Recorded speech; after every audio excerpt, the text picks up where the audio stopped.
Jungle.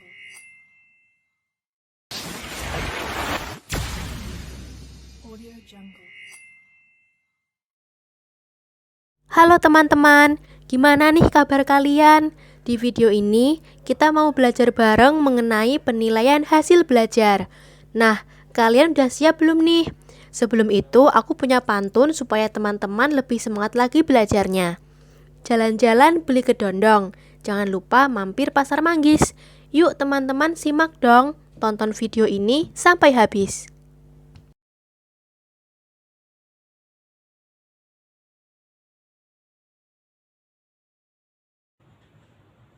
Hai teman-teman, saya Enda Sulistioning Tias akan menjelaskan materi tes tradisional. Nah, apa itu tes tradisional?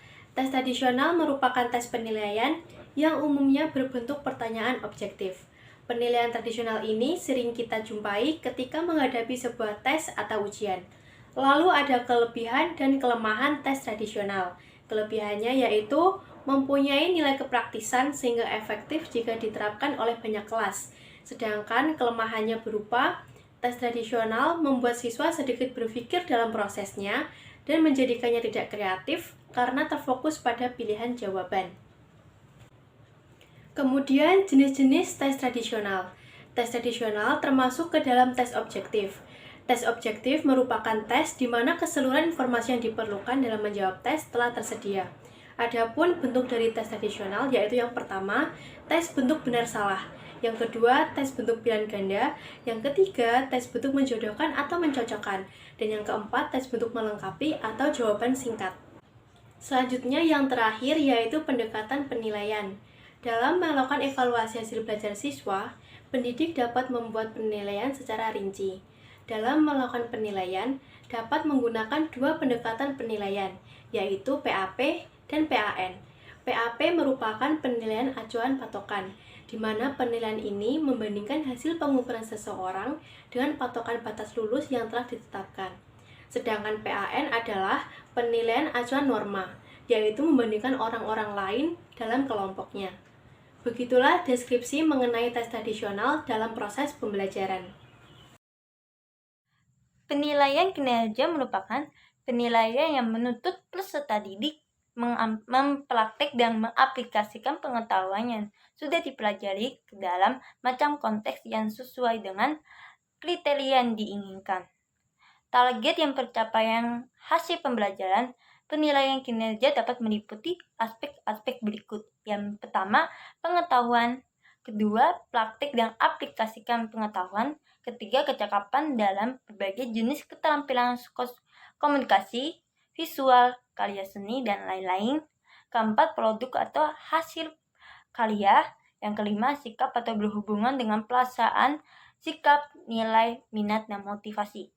Penilaian kinerja dapat mengukur kompetensi yang mencakupi aspek-aspek yang pengetahuan, keterampilan, dan sikap.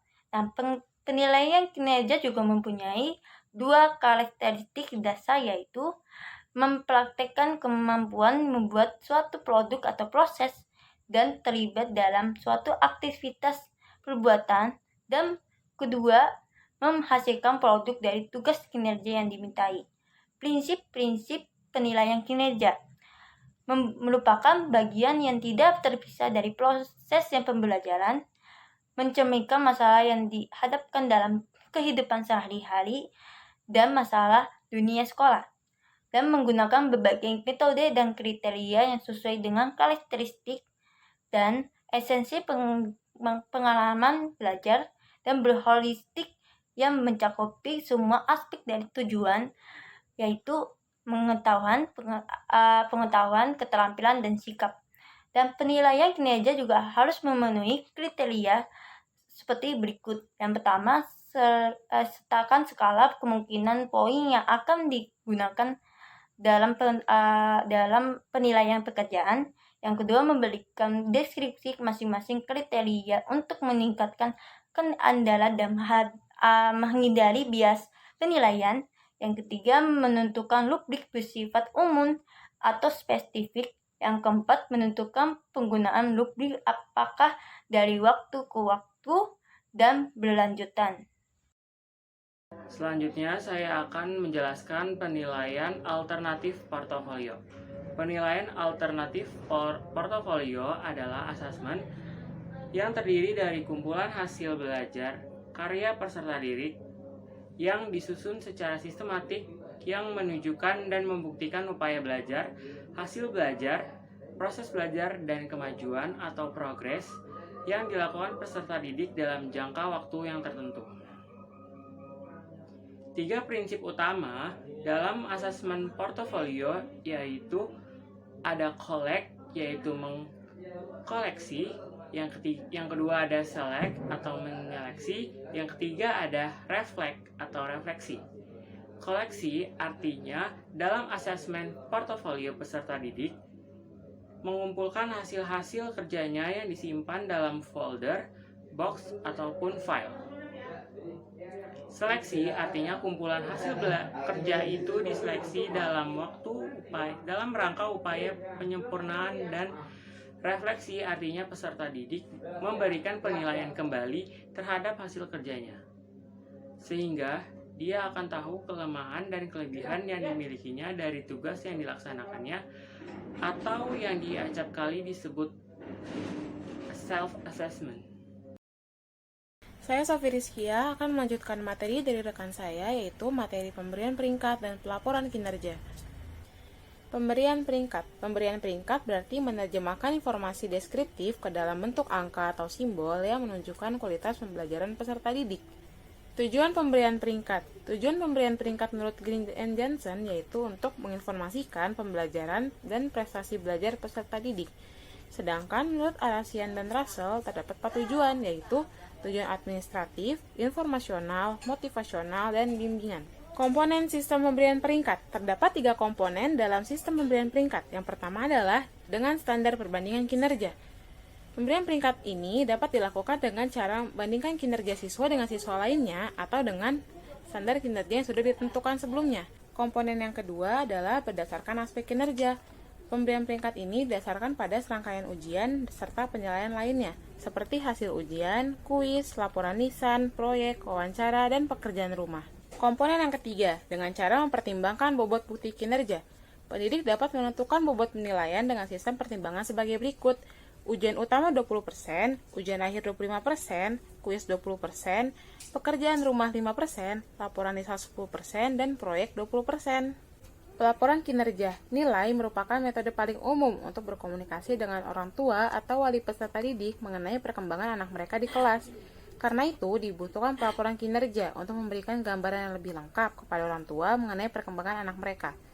Menurut Goske dan Bailey, melaporkan hasil belajar peserta didik dapat menggunakan rapor. Terdapat bentuk lain dari pelaporan kinerja. Yang pertama itu kartu laporan atau report card. Isinya itu bervariasi, bisa angka, huruf, atau kategori lulus gagal. Metode ini merupakan metode standar dari pelaporan kinerja. Lalu yang kedua itu laporan kemajuan tertulis, yang berisi kemajuan prestasi mingguan atau bulanan peserta didik yang memuat kinerja peserta didik pada ujian dan kegiatan lainnya. Konferensi orang tua dengan guru. Pertemuan antara orang tua dengan guru merupakan cara lain untuk berkomunikasi mengenai perkembangan peserta didik di sekolah. Sekian penjelasan dari saya kembalikan ke moderator. Dari pemaparan materi oleh tim 11 dapat ditarik kesimpulan sebagai berikut. Penilaian hasil belajar sangat diperlukan karena digunakan dalam rangka melihat dan menilai berhasil tidaknya sebuah proses pembelajaran. Di sisi lain, digunakan untuk mengetahui seberapa jauh siswa dalam memahami materi pembelajaran. Penilaian hasil belajar dijadikan sebagai proses pengumpulan informasi atau data tentang pencapaian pembelajaran, sehingga guru dapat menerapkan penilaian pembelajaran secara bervariatif supaya hasil belajar siswa dapat terlihat dan terukur perkembangannya. Oke teman-teman, demikian penjabaran materi dari tim 11. Terima kasih telah menonton video ini sampai habis dan semoga bermanfaat. Bye-bye.